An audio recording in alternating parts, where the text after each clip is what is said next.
人って同じものを見ているようで、実は全然違うものを見ていることがあります。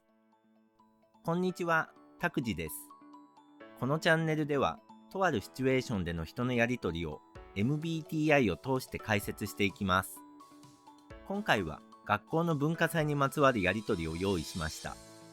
みんなのタイプがうまく噛み合うとどうなるかを想定しています。MBTI って何って思った方は、前回の動画を参照ください。思考と感情という判断機能もそこで説明しています。果たしてクラスの出し物はどうなるのでしょうか。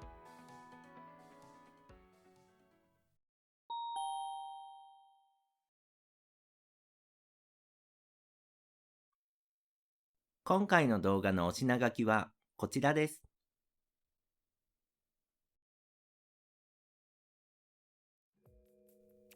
では、やりとりを聞いてください。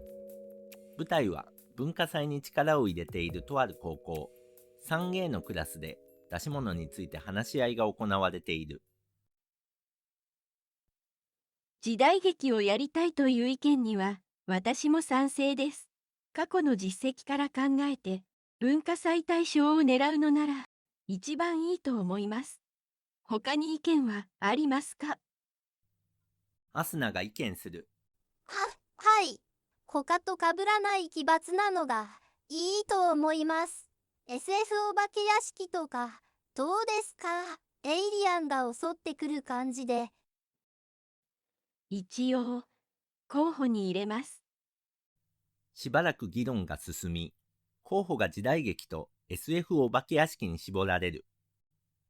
インパクト狙いでも SF お化け屋敷は実際受けないと思います。そもそもエイリアンになるのって難しくないですか？そうかな。そうだ。VR を使えばいいんじゃない？全部 CG でできるよ。VR、機材費がかかりますよね。CG を作るのも簡単じゃないと思います。議論が平行線をたどる。業を煮やしたハルトが意見する。このまま話してても決まらなくない？とりあえず動いて、ダメなら変えるようにした方が早いと思うけど。でも、出し物が決まらないと動きようがないし。じゃあ、SF お化け屋敷が本当にできるのか考えよう。今日は一旦お開きにするとして、次までに、アスナはひたすらアイデア出しをして、サキコができそうなものだけ厳選して、形にしてみたら、その上で、みんなの意見を聞いてみようよ。それもそうね。じゃあ、アスナさん、協力してくれますか？もちろん。こうして SF お化け屋敷の具体案がまとまったところで、クラスの意見も一致した。結局、文化祭では大賞を逃したが、特別賞を受賞。この出来事をきっかけに、3人は仲良くなれたのだった。いかがでしょうか。議論が停滞したところで、ハルトがいい突破口を見つけてくれたんじゃないかと思います。今回は知覚機能の違いに焦点を当てました。ユング心理学における心理機能について、前回は判断機能を扱いましたが、今回はもう一つの知覚機能です。この2つの違いについては、日本語の志の方の思考と指の方の思考のニュアンスの違いに近いです。前者は考えてから判断するもの、後者は考える前にまず意識が向くものということです。そんな無意識的に反応する知覚機能ですが、これには感覚と直感の2つがあって、やはりそれぞれ外向と内向があるので、全部で外向感覚、内向感覚、外向直感、内向直感となります。先ほどの登場人物はどれに当てはまるでしょうか。ここで先のキャラのタイプを紹介します。解説では人の性格を4つのアルファベットで表しますが、後の動画でフォローするので、わからない人はスルーしてください。サキコは内向感覚型の ISTJ、アスナは外向直感型の ENFP、ハルトは外向感覚型の ESTP を想定しました。まずは先にハルトが持つ外交感覚を解説します。これに意識が向くタイプは ESTP、ESFP、ISTP、ISFP です。このタイプは今目の前に起こっていることに意識が向きます。状況に変化がないとまず行動して事態を変えたいと感じやすいです。ハルトの場合は前回の動画で説明した内向思考も持っているので、堂々巡りの議論に対して感情を挟まずにやり方を変えることで解決しようとしました。これと対をなすのが咲子が持つ内向感覚です。これに意識が向くタイプは ISTJ、ISFJ、ESTJ、ESFJ です。このタイプは物事を見るときにこれまでの経験や慣れ親しんだ感覚と合っているかを自然と基準にし、そこに安心感を覚えやすいです。咲子の場合は外交志向も持っているので、文化祭で大賞を取るために過去の実績を重視して現実的な意見を出していました。このように現実主義的なところがある感覚型でも外交と内向で大きく違うことがわかると思います。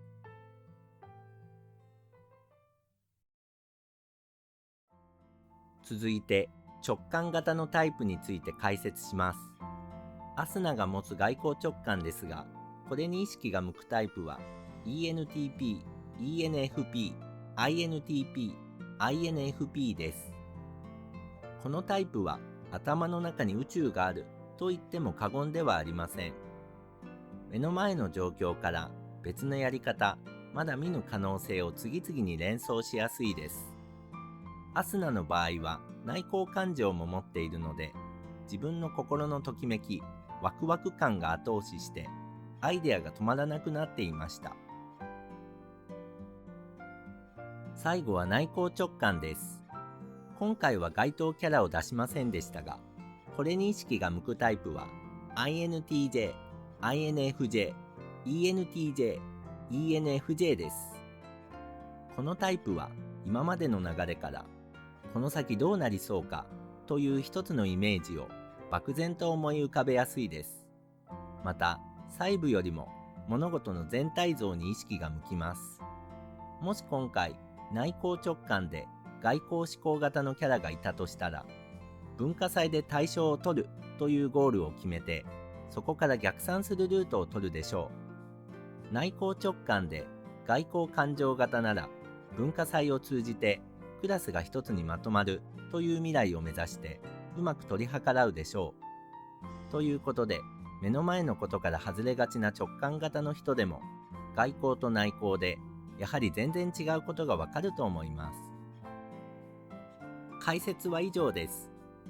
文化祭の話では、内向感覚型の咲子と外交直感型のアスナとで議論が対立していましたが、動きを重視する外交感覚型のハルトが、まずはアイデアを固めてみようと現実的なアプローチを提案することで事態を打破しました。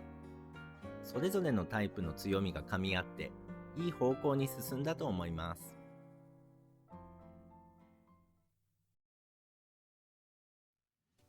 今回は以上です。最後に、知覚機能は判断機能以上にその人の性格を形作っていることを説明します。判断機能は考えた上での価値観なので、性格が成熟するとともにその行動も変わってくるのですが、知覚機能は無意識的なものなので、成熟してもその方向が変わることはまずありません。ただ、最終的な行動は判断機能とリンクしているので変化はします。例えば、内向感覚型の人が過去のやり方だけではなく、あえて外交直感的な新しいやり方にチャレンジしたり、その逆に外交直感型の人が地に足がついた内向感覚的なやり方をしたりすることがあります。これはそうした方がいいと判断しての行動であって、その人本来の知覚機能をまず最初に意識するということはなかなか変えられません。ということで、この感覚か直感かといった違いはその人の心に関わることだと思います。これで MBTI の心理機能を8つすべて紹介しました。次回はこの組み合わせでどのように人の性格が構成されているかを解説します。